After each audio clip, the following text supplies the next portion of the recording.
Marriott believed it was important to make people away from home feel at home.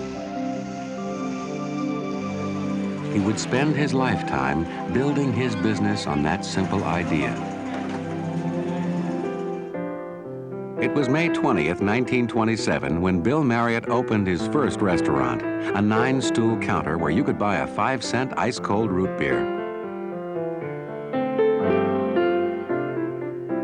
Bill and his bride, Alice, pooled their savings and with bank loans bought the A&W franchise for the Washington area.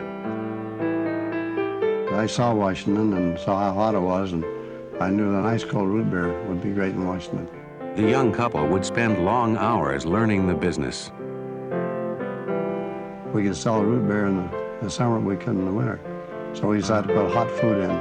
That's why we call them the hot shops. So we put in hot tamales and chili and barbecue. Allie made the tamales to begin with. And on our way back to Washington, she said, "You don't expect me to sell root beer, do you?"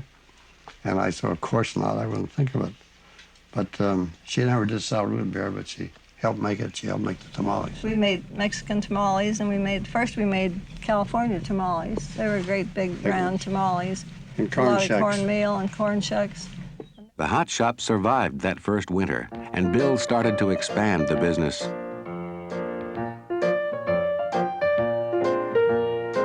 His third restaurant was a drive-in, the first one east of the Mississippi. I saw a great future in the driving business because everybody could drive an automobile. And to get a parking lot where they could drive in and be served at their car was a great thing. Americans hit the road and loved the drive-in, and Marriott kept building hot shops.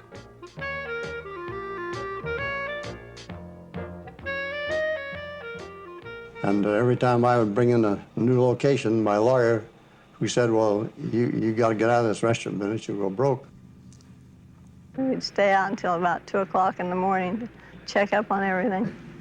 And every time I went, I found that they hadn't turned on the lights at night, or the barbecue machine out in front wasn't clean. And so I decided then that if we were going to have a lot of places, we had to have supervision. So we hired supervisors to do what I was doing. He set high standards for himself and looked for people who were willing to work as hard as he did. One of those was Iva Savage, hired from Schrafft's in New York. She built our whole food division. She had a crew of 6 people who tested everything she designed. She made our menus. She had standards that were just terrific. In the late 30s, he found that people were buying food in his hut shop to bring aboard airplanes, so he made takeout boxes for them, and then took it a step further. We talked to Capital Airlines, Eastern Airlines, and a lot of the others, and they all agreed to take our service and we would deliver it to the airplanes, so which we did. It grew from there into a great business.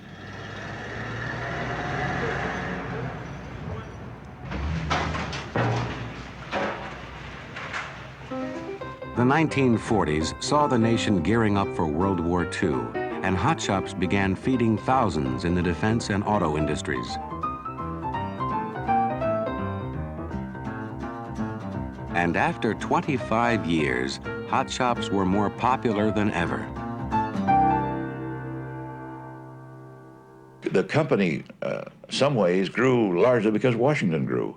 A lifetime friend of Bill Marriott, Mark Evans Ostad, met him in the early days.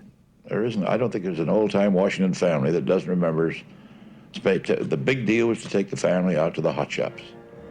And it was standard for us. Sunday afternoon, we were at the hot shops.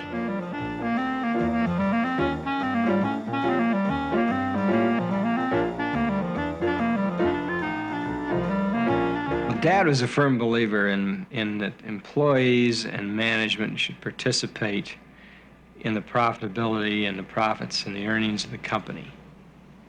Hot Shops offered its stock for sale for the first time. The company went public in about 1953, and the stock sold out in 2 hours, and which meant I guess we sold it too cheap.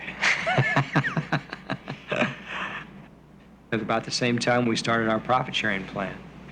It brought people together, and they felt like owners of the company. It was the late 50s, and Bill, still fascinated with the automobile, gambled on a new idea. We decided that with the Pentagon, with 40,000 people working in the Pentagon and bringing people from all over the world there, and the airport within 5 minutes from us, it was an ideal location for a hotel. So that's where we built our first motor hotel, we call it. It's the first hotel we'd ever opened, and so we really didn't know much about it. Bill Jr. and his father and I had all been in there working almost all night. We worked on the colors on the walls, and if we didn't like one color, we'd paint the wall over again, try another color. But it was a real thrill. After we opened Twin Bridges in '57, we opened Key Bridge in '59. And the only thing we knew was we had a bridge and we had traffic across the bridge. We did fine in the tourist season in June and April through October, but boy, in the winter we went right down the tubes, and business was so bad that we had to close down the elevators, all except for one, in order to save electricity. It eventually became a very successful hotel. It's been expanded 3 times since we built it. Over the next 6 years, Marriott developed 8 more hotels, laying the foundation for a new division that would make the Marriott name known throughout the world.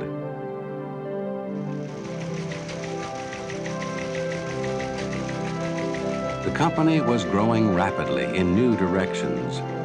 After 37 years of leadership, Bill Marriott decided it was time to choose a successor. But I knew he was agonizing over it. First of all, I was his son, and that was uncomfortable for him. Secondly, I was only 32 years old and had been with the company 6 years, and although I'd done, I think, a pretty good job, I was inexperienced in many of the areas of the company. And he was a good teacher and taught me a lot, but it was very hard and it was very scary. I mean, if he thought he was nervous, I was twice as nervous. I was scared to death. Bill Marriott received many awards and honors during his life, but the one he treasured the most was the Private Enterprise Medal from Freedom's Foundation at Valley Forge. In 1970, he organized a special 4th of July celebration to honor America. John Cosgrove was director of the celebration. Mr. Marriott had a tremendous organizational capacity, and it could attract people from all walks of life. Many times the people weren't always the same wavelength or the same ideas that he had, but then that was his genius. He had a bunch of wild horses, and he knew how to handle horses. And he would take the talents of these horses and hold them together and drive them into the way he wanted them to pull whatever load of information he had or whatever spirit he had, whether it was a parade, whether it was inauguration, whether it was Honor America. I appreciate all that you've all done in building this great organization, because it is a great organization with a lot of great people, a lot of wonderful people. And I wish I had time to shake every one of your hands and tell you how much I appreciate what you have done. We've had a great morale in this company all through these years. It's been like a big family, and it's a really big family now, but we hope that it's still a family and a family spirit. We hope that you still feel that you belong to the Marriott family.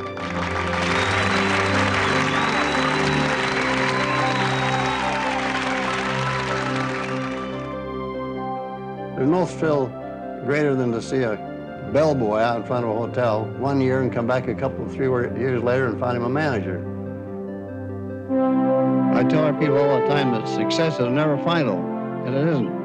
It's a lot easier sometimes to get to the top than it is to stay there. I've always had obstacles and always worked hard to overcome them. When everybody said no to me, that's when I started to fight. You know, there are 2 great words in the English language, work and pray. And anybody that works and prays hard enough, he's going to go to the top if he's in the right place.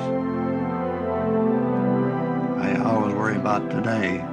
I don't think about the past too much. Tomorrow's going to be great. I wish I could live another 20 years to see what's going to happen, because there's going to be a great, great future 20 years from now.